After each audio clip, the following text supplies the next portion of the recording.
Okay, what's going on, everybody? My name is Mangg. Welcome back to Hanging with Mangg. We are, of course, playing some more Monster Hunter World. I'm on my second playthrough. I finished the Let's Play, I suppose, of my first playthrough on Monday, maybe Monday or Tuesday. I don't exactly remember. So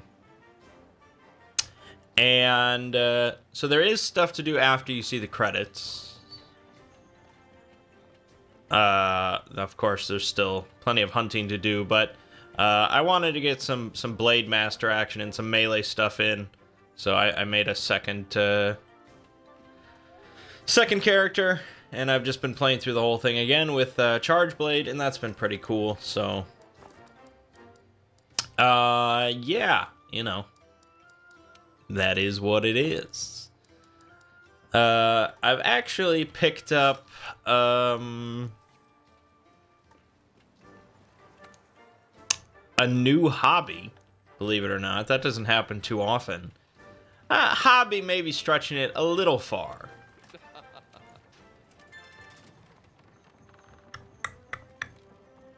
Maybe. It's lockpicking, which is a pretty interesting thing. I've been interested in lockpicking for a little while. You know, it's something you see in video games and movies, and you know, there's locksmiths that you call when you fuck up, which I actually had to do recently, like a month ago. But actually, you know, just sitting there and picking locks, it's pretty wild. And so, yeah, I just ordered like this little, it was like an $8 kit from China, very cheap. The Chinese want us to practice our lock picking skills. And it just came with some really kind of crappy lock picks, and a couple transparent locks to practice on. And, yeah, I'm getting kind of into it. I've ordered a much better set of lock picks. I've ordered some regular padlocks. So I have, like, this nice, little heavy metal commercial master padlock. And, I can pick it pretty reliably now. And it's just, it's just a really satisfying feeling when you pop open a lock without a key. It's just, you know, most people, they see a lock and it's just like, well, shit, it's locked. But when you know how to lockpick, it's like, well, get to work.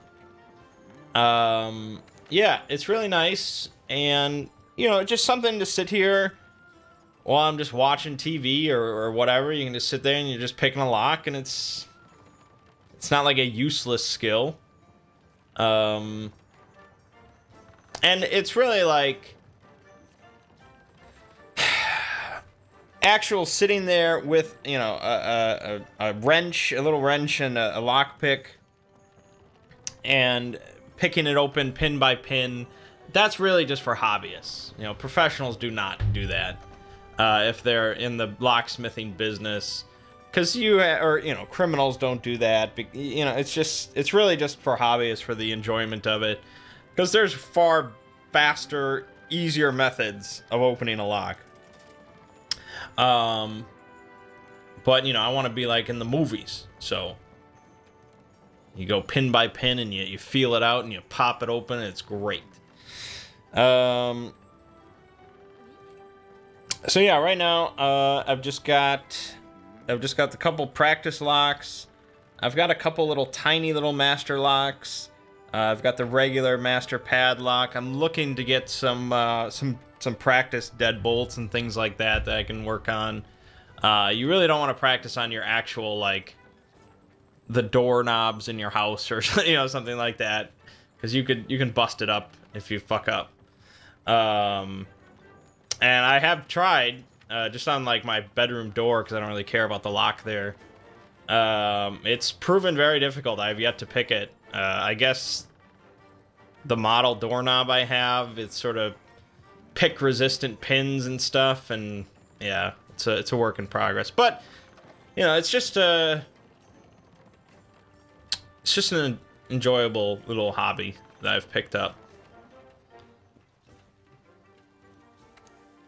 And maybe, you know, someday it'll get somebody out of a jam. They don't have to call an actual locksmith and get charged $100 or whatever. I can just charge them $50.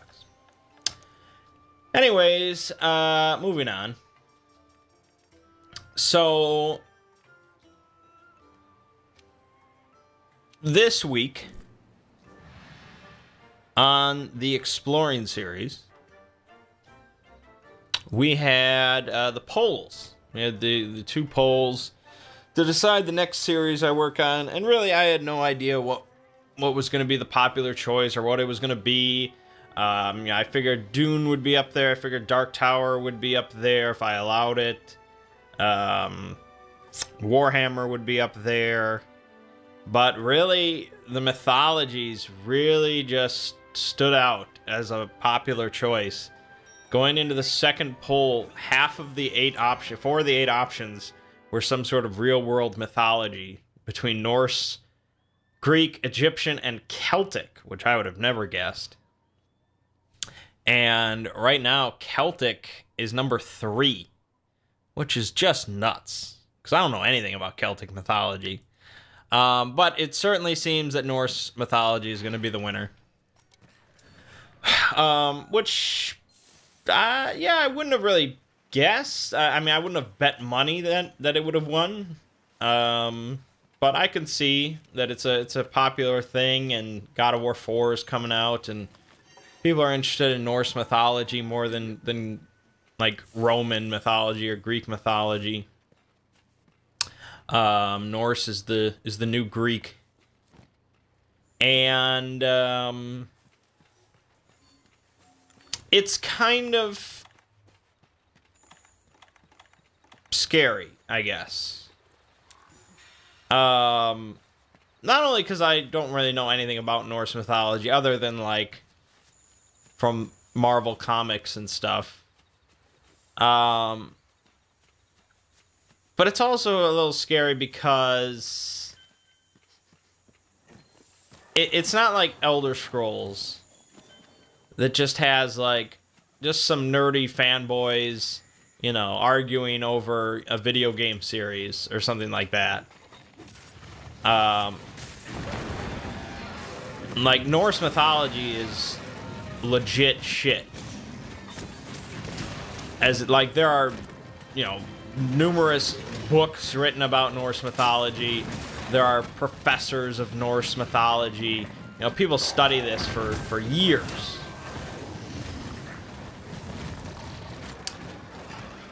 And I have to suddenly get introduced to it and make a video series about it. And people are going to sort of scrutinize that. And so that's a little nerve-wracking, especially because it's not like, okay, I'm going to give myself a month to really study this and really dissect it and just get my head wrapped around Norse mythology.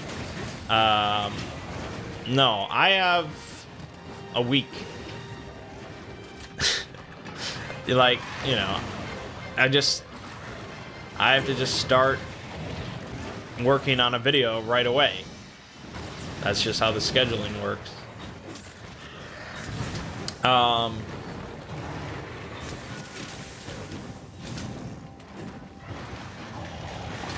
And fucking Rathian, what a piece of shit. Where's some dung? I'm dead. So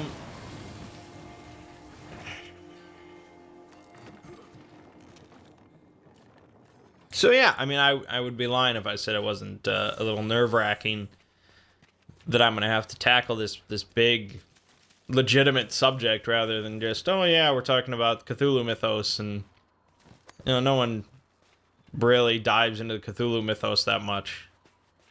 Or Star Wars. I mean, yeah, Star Wars is very popular, but it's still just, you know, completely fictional, whereas I don't know. There's just a difference. I don't know what it is.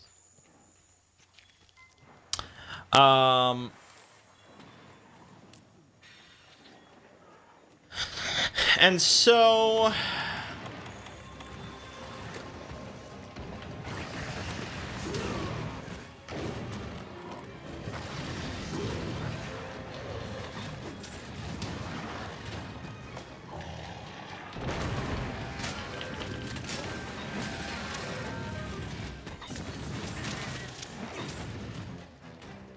yeah. So I think, I mean, obviously it's not set in stone at this moment in time. I don't think I can fight high rank Anjanath while hanging with Mangg, but we'll see. I think the first video is going to be on Odin. I mean, it doesn't really it's not like the first video really matters. Because generally the first video is not the most popular. Just, that's the way it's been. But Odin is sort of like the principal figure in the mythology. And so I think it gives me a good groundwork to work off of. You know, he's got connections to many other deities in the pantheon and all sorts of stuff like that. And obviously he's connected to, you know, Ragnarok and things like that. So I think that's where I'll start.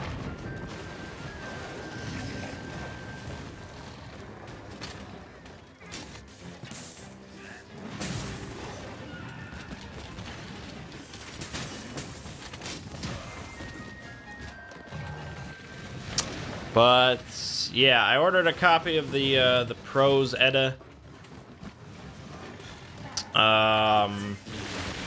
Just to sort of get a foundation that I have to read about Norse mythology. And then after I read that, I guess I have to move on to Poetic Edda.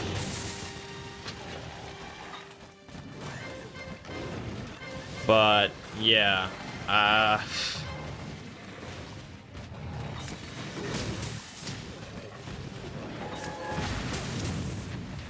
we'll see.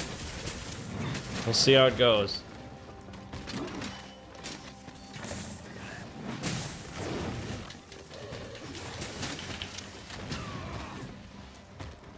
I mean, I wanted Warcraft. Warcraft I could handle. No, I wouldn't sweat it at all. I guess, you know, there's got to be some sort of challenge involved. Otherwise, what's the point?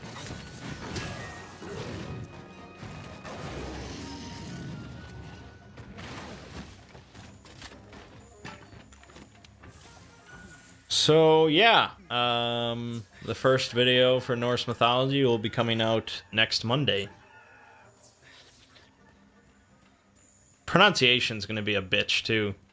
That's just ugh, because it's not. I really can't pull it off like Cthulhu Mythos, where it's like, yeah, it's an alien language. No one knows how it's pronounced.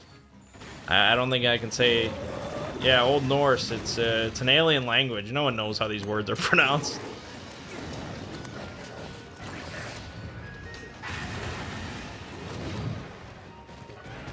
So, I'm sure I'll just use my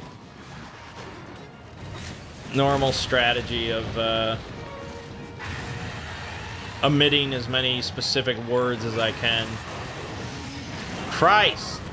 Why does Rathian love Anjanath so much? You're married to Rathalos.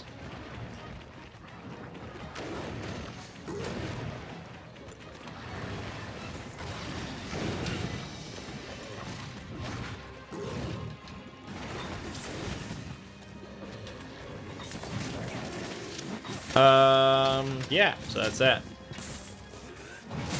We'll see how it goes. I mean, it could be a huge hit.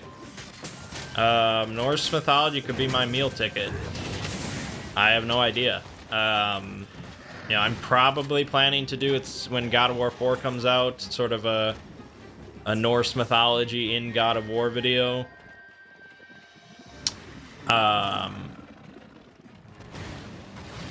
Which, you know, will probably just sort of be a little summary of, you know, a bunch of Norse mythology videos I've already done at that point. But for people specifically interested in hearing a bit more about these figures that are in the God of War 4 game, that video will be very relevant to them.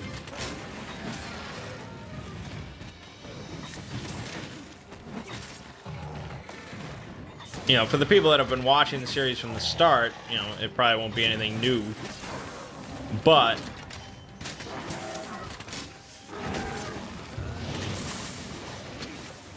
it could be a big draw for new people. So that's good. All right. Then on this channel, we of course had Monster Hunter and Final Fantasy, and that's the recipe for next week as well. Nothing really is going to change. I'm predicting about 2 more weeks of Monster Hunter before I'm done with the Let's Play. And then obviously many weeks of Final Fantasy to come. I'm about halfway through Final Fantasy VIII at this point.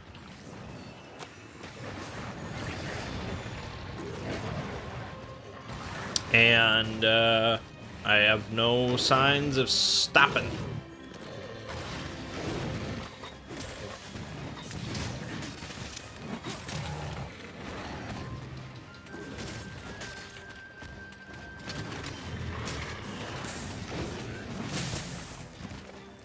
And other than roll manging, that's really about it.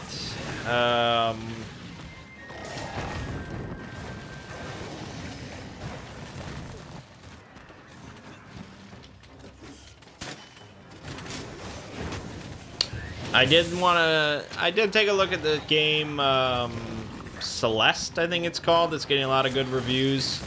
A lot of people are liking that. But really, I think I just gotta keep focusing on...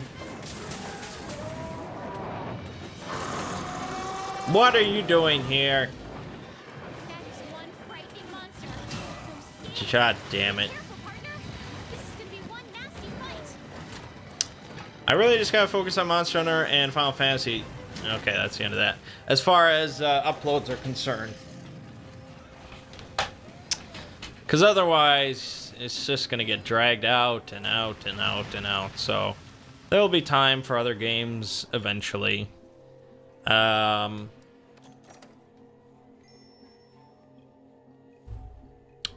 too big of a deal.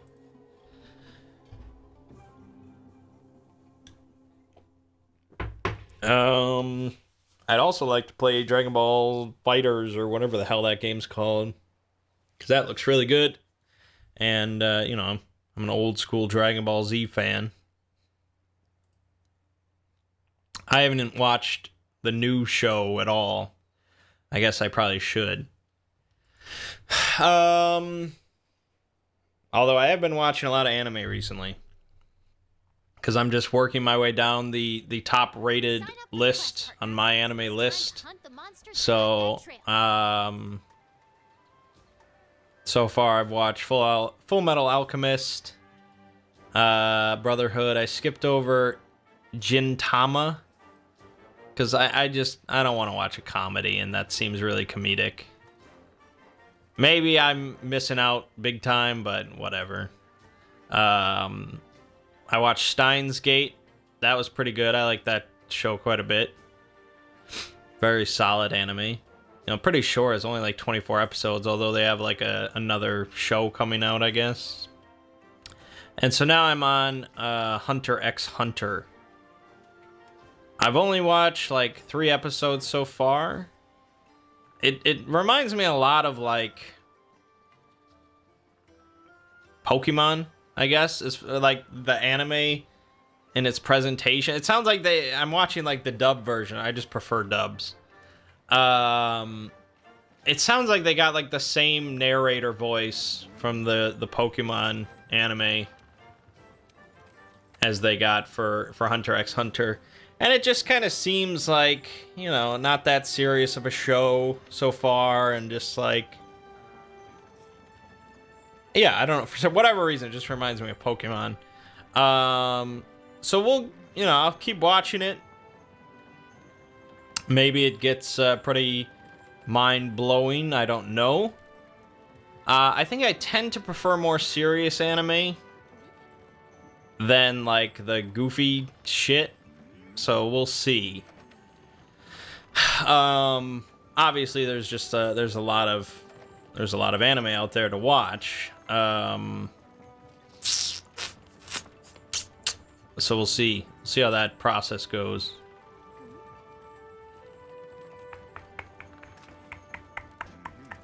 It's a little slower at the start, but it'll get much better later on. Okay. I mean, we'll see. I don't doubt you.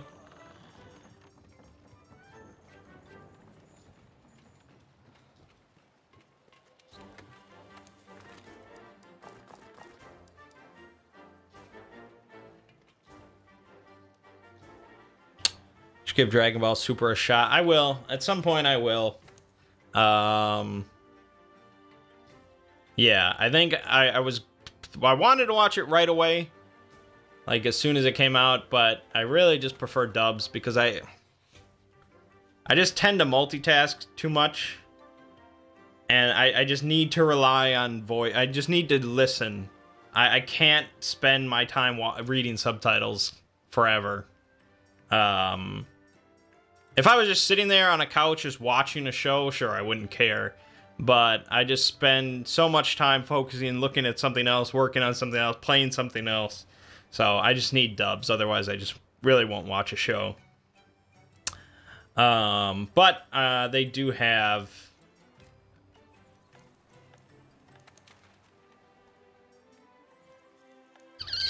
They do have dubs for that show now, so I should give it a chance. Let's do this so we can die or something. What else?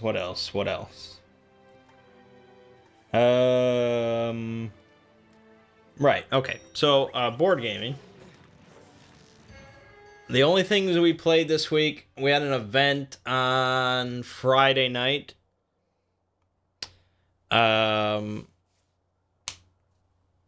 And we played the new Civilization game from Fantasy Flight.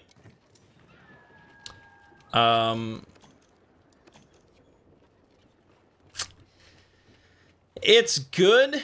I actually won, which was pretty surprising. Because my strategy for Civilization type games is you always play as the Egyptians, and you focus on amassing as much money as possible. Just trade routes, whatever you can do, get that currency flowing. That's all, because money rules the world, as far as I understand. And so that's what I kind of tried to do, and I ended up winning. So that was pretty good. It's a solid game. You know, a lot of the mechanics are well implemented for the mechanics they do have.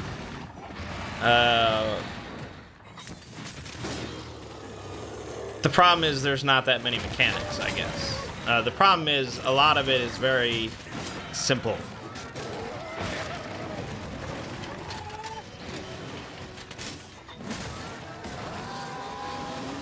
The biggest complaint about the last Civilization board game was the combat was just absurdly ridiculous to comprehend. And so I think they really, like, went on the other end of the spectrum. And they were just, alright, we'll strip that out. We'll just make combat as simple as possible. It's literally just going to be one dice roll, and you add, like, one bonus, and you're done. So combat is way stripped down, for better or for worse. I'd like to be somewhere in the middle. I'd prefer it to be, like, you know, there's to be some complication to it. Maybe some cards you can play. Something. But it was good. One of my big complaints was like the differences between civilizations are incredibly small and minute. Like, the only thing that differentiates the Egyptians from, say, the Americans is like their one little racial benefit. So the Egyptians, the cost for World Wonders is one less than the normal price. And that's it. That's the only thing that makes Egyptians unique compared to anybody else. Whereas, you know, in the video game, you get all sorts of racial texts and different benefits to different structures and, you know, different mechanics and things like that. It just feels more unique in the game. So perhaps down the line with expansions or something, they'll make it more interesting. But yeah, it was a fairly simple game, but it was fine, and I'd play it again. I mean, I won, so that's always good. Yeah, that's that. So tabletop RPG that my group is playing is called Shadow of the Demon Lord. It is a D20 system. I did, I mean, it's a bit much probably to watch my, like, 2.5 hour or 3 hour, whatever the hell it was. I made 2 overview videos of it, discussing all of it.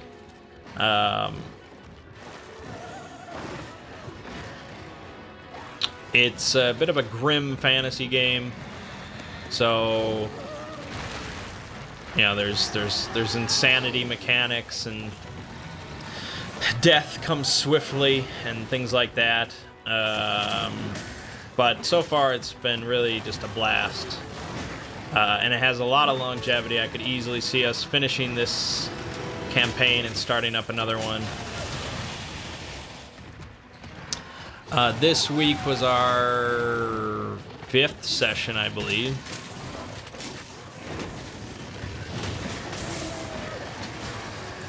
Goodbye, Rattle Band. Let's see. So we were in the capital big city. We're in Adia City, or Adine City. Adia is Final Fantasy VIII. Adine City. And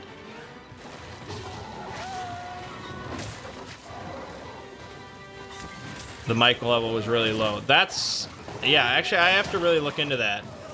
I'm surprised that I didn't do that when we last played on Monday, because that mic was really low for my Q&A. So I have to figure out what's going on with that microphone.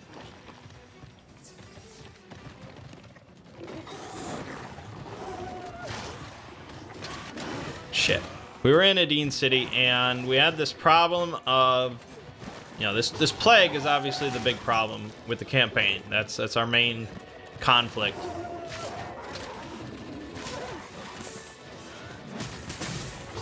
And so we've got these blight houses, these people, these cultists that are trying to actively spread the plague within the city.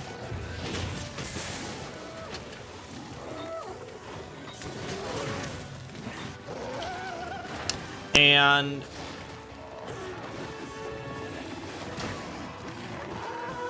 we've also got these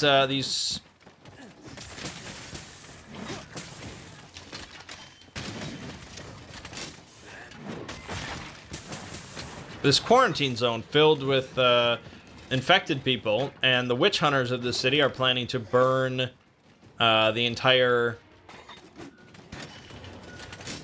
quarantine zone to the ground, just to solve the problem and be done with it.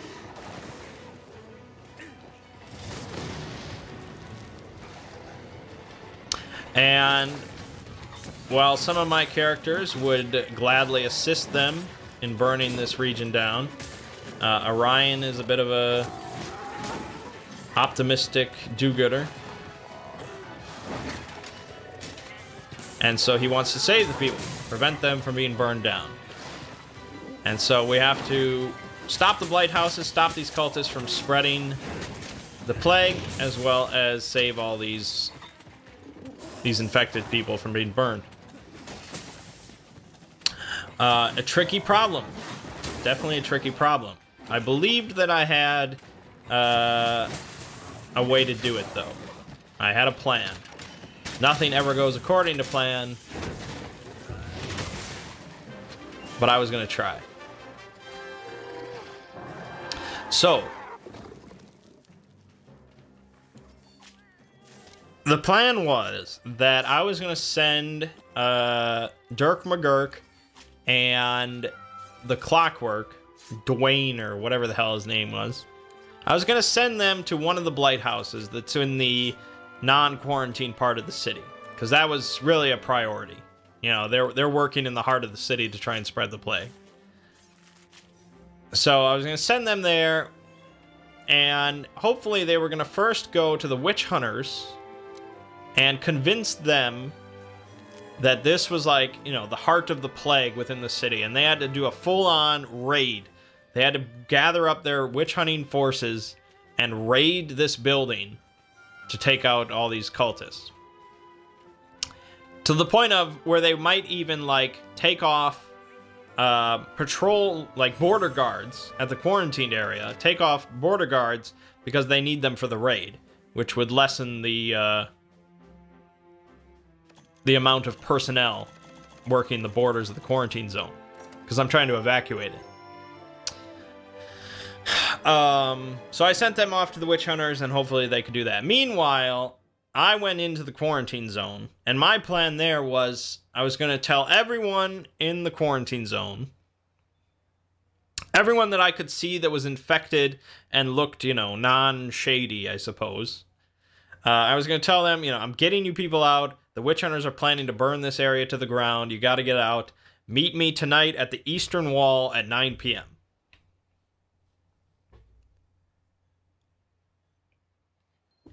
Now, during the day, For the quest, partner. It's time to hunt the monster that left that trail.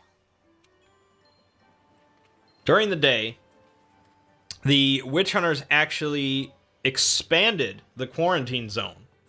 So it was originally just a small part of the city, but they actually expanded it to include the entire slum area of the whole city, which was a pretty significant boost to the overall size of the quarantine area.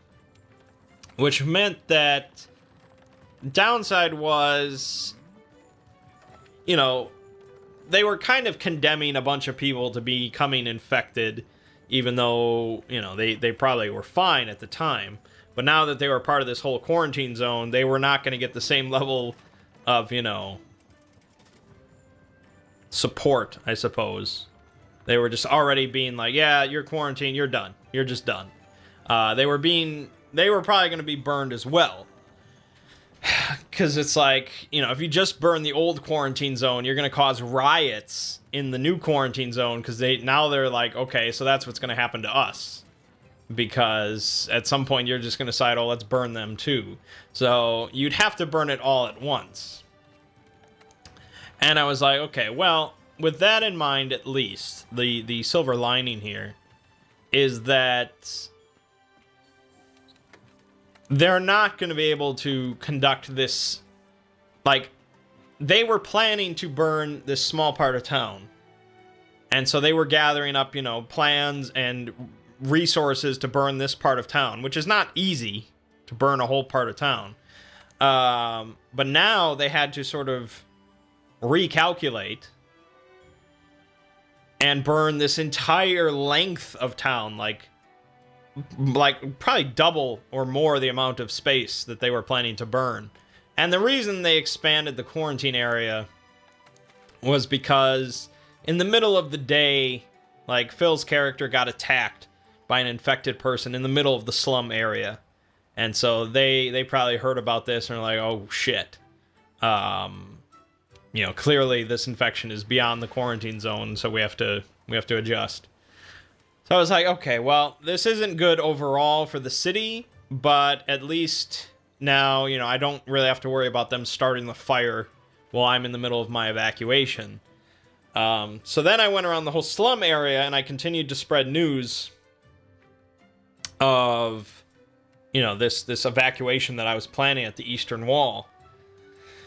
And I was able to use that sort of uncertainty to my advantage to be like, look, you know, they just spread the quarantine zone. You know, you're part of the quarantine zone now, and there was an infected in the middle of the street. Like, bad shit is on the way. So, let's go. Meanwhile, they went to the witch hunters, and really, well, I guess it was just Phil, because Dirk McGurk decided to stay behind and rest for the big battle, the big raid. So, Phil's Clockwork character went to the witch hunter headquarters, and he actually did manage to convince them that they needed to do this raid and that it was important. I don't know if he exactly stressed the importance, the fact that, you know, this was like they were actively spreading the plague. He never said that. Like, he never said that they were spreading the... He just said, like, there's infected people in there. And they're infected and stuff. And so I was just like, okay, you know, it's the whole fact that they're actively working to spread the plague in the city. That's what necessitates a raid. You know, just a few sick people in the middle of town. Okay, you know, you send a few in there and you do what needs to be done, or you go to the House of Healing or something. You know, like, no, these are criminal agents, dangerous criminal agents. But whatever, it worked out. I think Ziggy threw him a bone.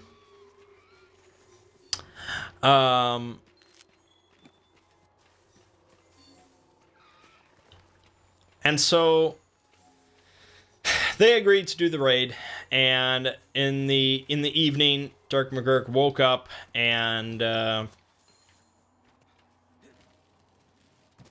they conducted their raid. There was the two of them plus like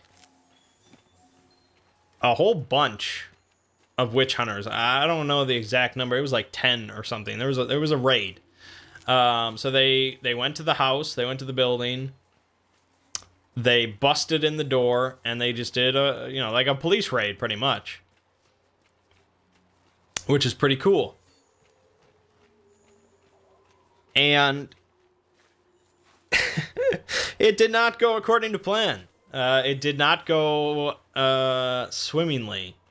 It was kind of a disaster.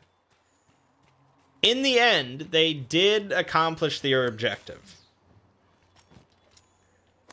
They did wipe out the cultists that were in there that were trying to spread the plague.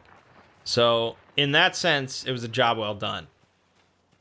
The downside is pretty much everybody except for a single witch hunter died in that house.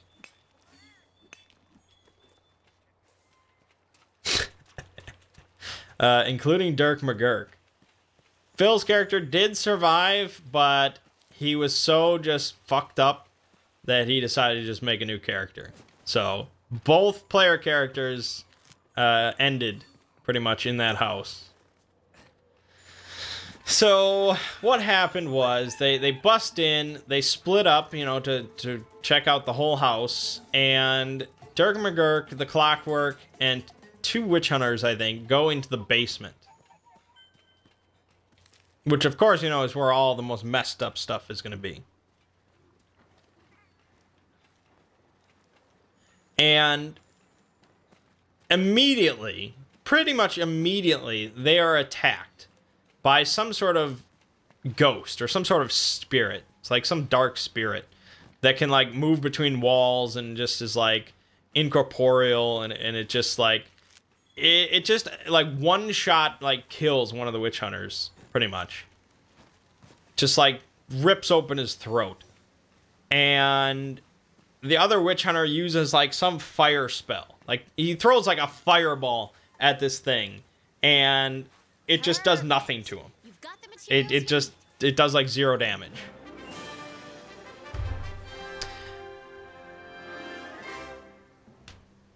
This fact freaks Phil out so much that he immediately flees from the battle and goes back upstairs.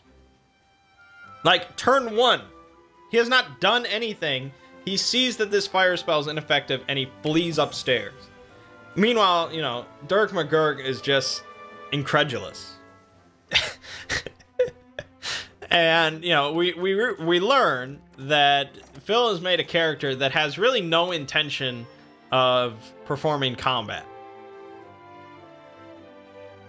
Like, not at all. I guess his rationale was that his character was, like, afraid of dying. Which, so is my character. Like, that's what I randomly rolled, is my character is afraid of death. Which, yeah, you want to exercise caution more than some other characters. But, you know, it's a combat game. We're going to be doing combat. You have to participate. But no, he immediately runs away. And so they actually do leave the basement. They all leave the basement then. And they go into some other rooms and they're battling some cultists. But the spirit actually shows up again and kills another witch hunter. But they do manage to kill it. It took like half damage or something like that from physical attacks. So it was killable, but it was not easy. And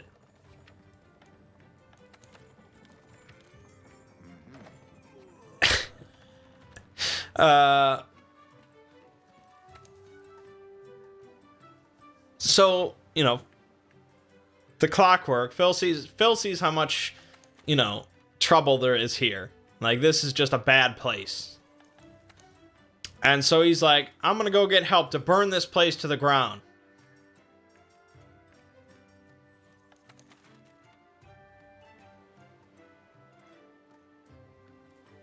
Well, you characters are not meant to start insane. That's the thing. He had just made this character. You can't start insane, otherwise there's no development. But anyways, so he's like, I'm gonna go get help to burn this place to the ground. And so he rushes out the door. He leaves the building. And he starts literally running around the town. He just starts running around the streets, saying there's cultists here, they're infected, and we need to burn it, and get torches. To just, like, he runs up to, like, a family just, like, going to dinner or something like that, and he's screaming at them that there's cultists and they need to get torches to burn this building. Which, of course, they don't believe him, and so they just, like, flip him off or whatever, you know, whatever. But eventually he finds a guard, or actually a guard finds him, is more accurate. And he actually manages to convince the guard. He rolls very well and manages to convince the guard that they need to burn this place to the ground. Actually, really, he just convinces them to go check out the building. And fortunately, when they arrive at the building, there's a witch hunter stumbling out, bleeding. And so he's like, look, you know, this is real serious. Go get torches. Get help.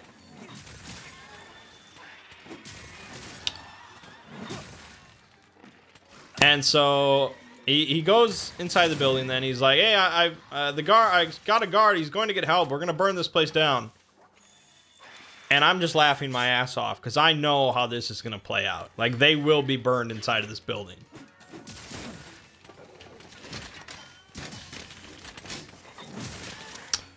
And so,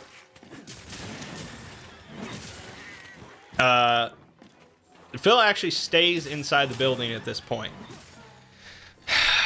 He sticks with the witch hunting group, which sort of was his own downfall. I thought he would have stayed outside because he knew that they were going to burn this down, but he goes inside and he sticks with the group. They clear out the first and second floor. It's all clear. A bunch of witch hunters have died at this point. And I was happy with this because my character hates witch hunters, so I was hoping that all the witch hunters would die.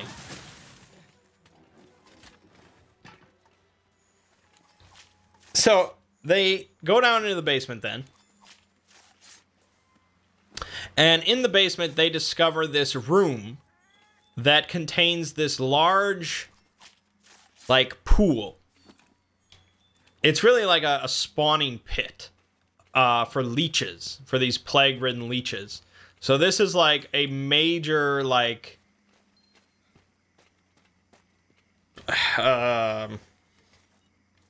like a focal point of this plague that's spreading. Like, this is really like almost where it's begun, at least in the city. Like, this is a major deal.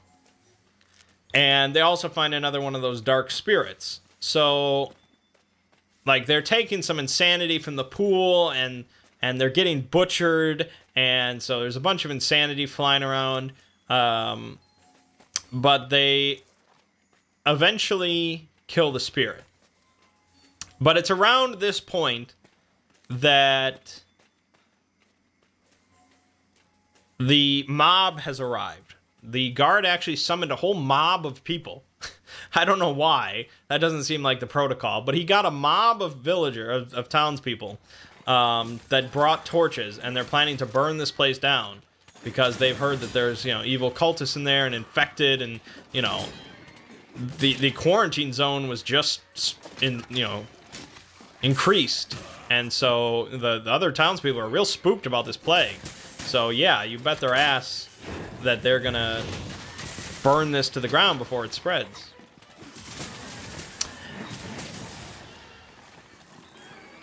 And so they start to, like, they pretty much start throwing the torches in.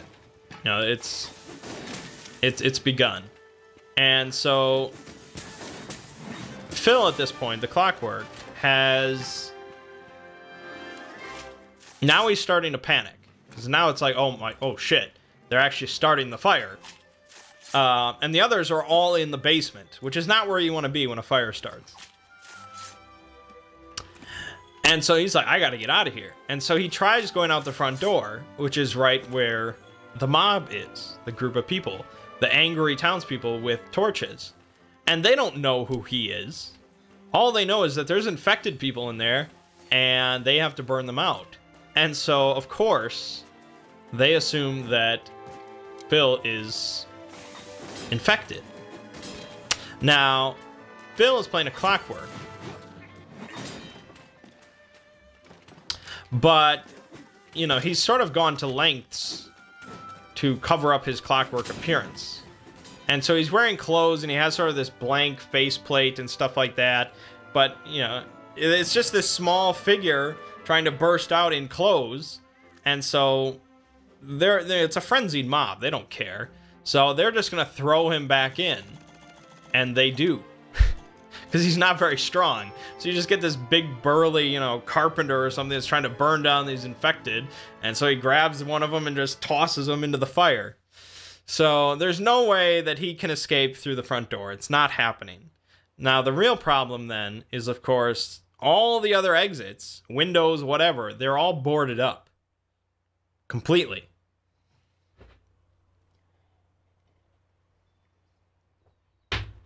And so he goes to the second story, for whatever reason, and he tries to pry the boards off of one of the windows. The only tool that he has to do this is a dagger. Hunt the monster that left that trail. Now, I would have thought this would be pretty difficult. I've never tried to pry wooden boards with a dagger, but I don't know, it just sounds difficult. I don't feel like you get much leverage. But he rolls really well, so he manages to do it. But now he has this drop, this like 2-story drop to the ground. There is another building, but it's like 8 feet over. So he tries to throw like his dagger as a grappling hook, which again is even more ridiculous because that's not how you can't. It's just one. It just doesn't work. That's not how it works. Unless you like wrap the rope around something. But he's literally trying to just throw it onto the roof and use it as a grappling hook. I'm like, that's not how things work. And of course he messes up and he loses his dagger and his rope. So now he has nothing. And so he decides to just fall. He just drops. He takes damage. He has 2 health left after the fall. So he's almost dead. It was very, very close. Very close. And if he had taken any damage from the fire in the process, or from the mob, he would have been dead. But he survives, and he runs away. No one spots him as he flees, and so he gets out. Meanwhile, you have all the witch hunters and Dirk McGurk in the basement. And they know that there is a fire that has started because, you know, they were properly warned by the Clockwork. But they have a duty first. They have this giant spawning pool of leeches. And, oh yeah, like, the rim of, like, the actual container that this pool is kept in is, like, stitched together human faces and stuff. Like, it's really just grotesque and horrific for probably no reason, but it could be part of some dark ritual. I don't know. I don't know what created these plague leeches. And so all the witch hunters gather around. Like, apparently we kept just enough witch hunters alive in order to do this. And they all cast their magic together, and they, like, just destroyed the spawning pool. All well and good. They saved this part of town for now.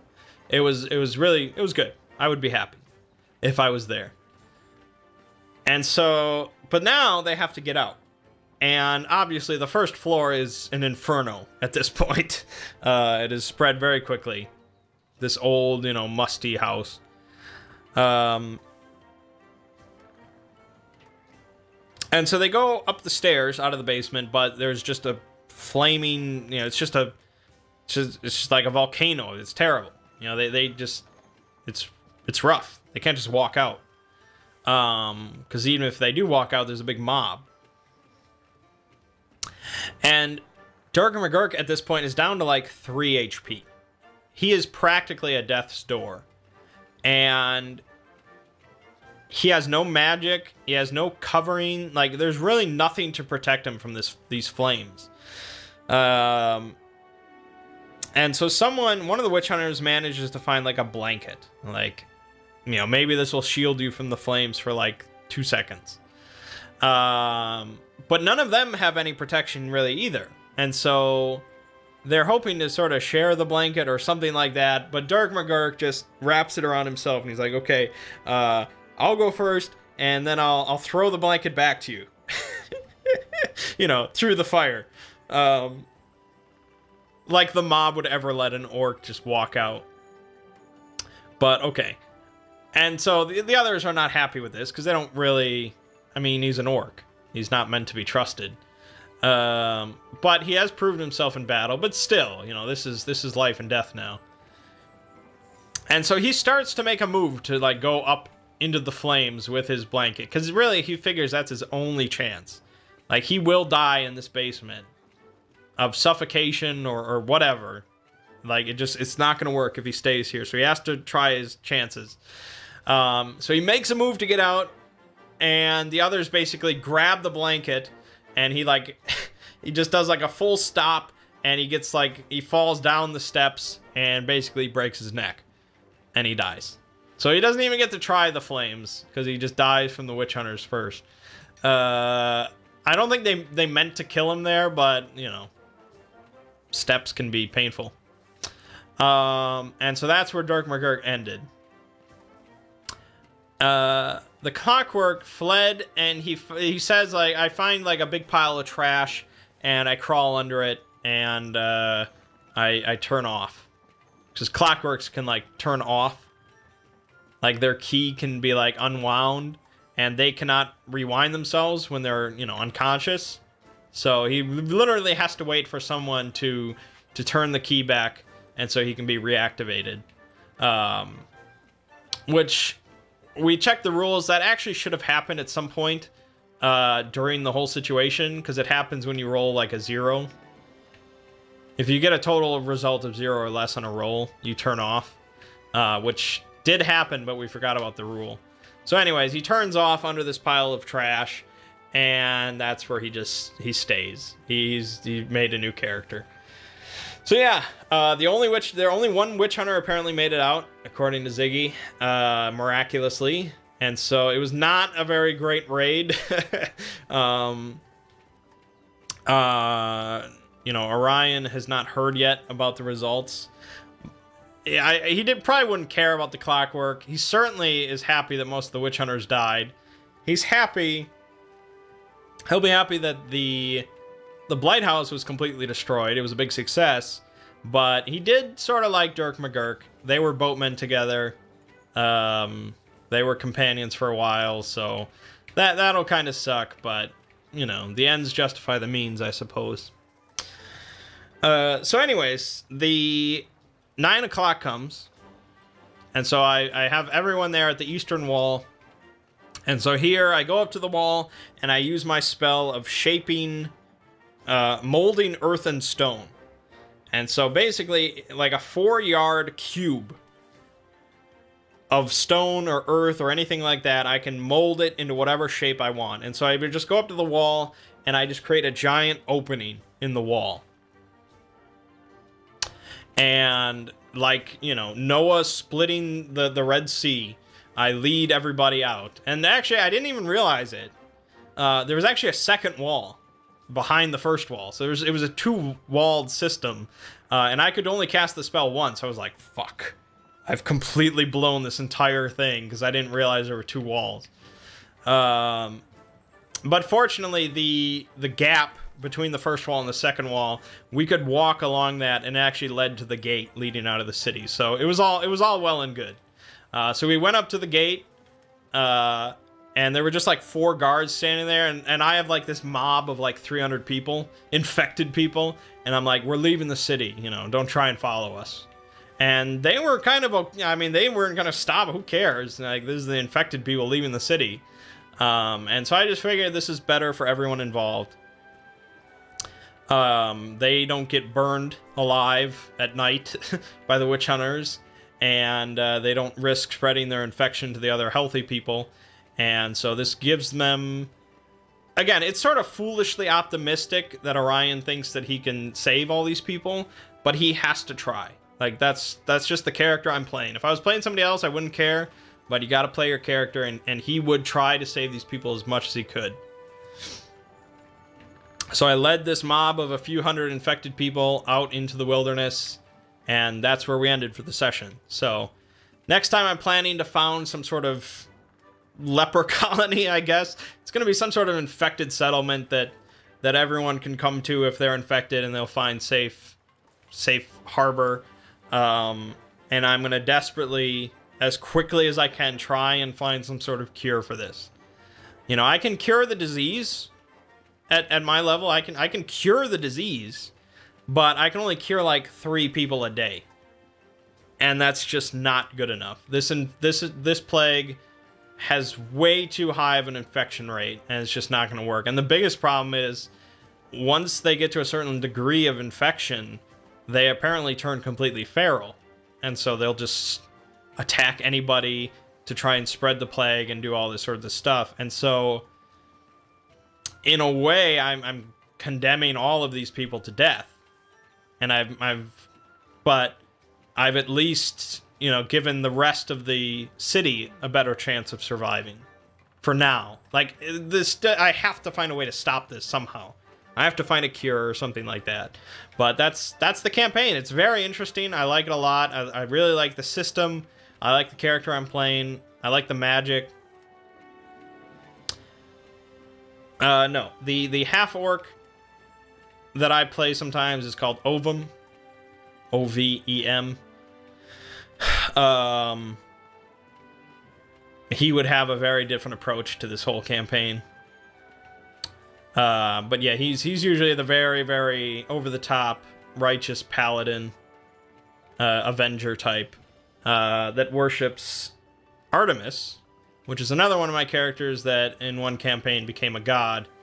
Orion is sort of my offshoot of Artemis. It's a similar type character, usually younger age, generally sort of a do-gooder character, but I try to reserve Artemis for when I'm playing sort of a psychic character. And Orion is when I want to play a similar character, but I have more flexibility in his class and things like that. Yeah, so it's really been a lot of fun, and we're level 4 now. The campaign ends around level 10, like a session or so after you hit level 10, usually.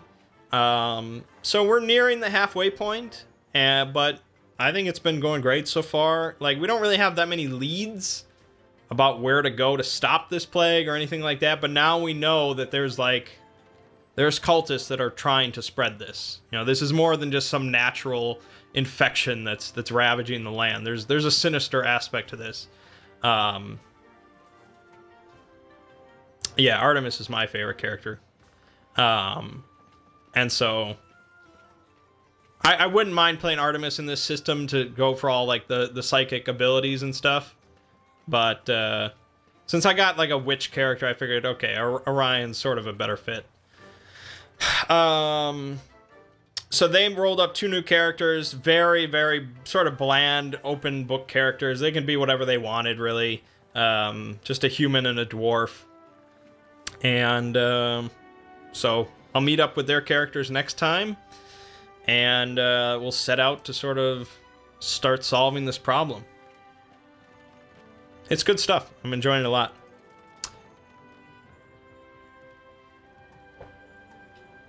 All right. I guess that's about it. So, yeah. So for the Exploring series, I'm just going to announce the winner of the poll tomorrow, Norse mythology, and then I got to get started working on that. Not much else to say about the Exploring series. And then this channel this week is just more Monster Hunter and more Final Fantasy with some role-manging thrown in. So pretty simple stuff. But, yeah. My name is Mangg. This has been Hanging with Mangg. And I'll see you fine folks next week.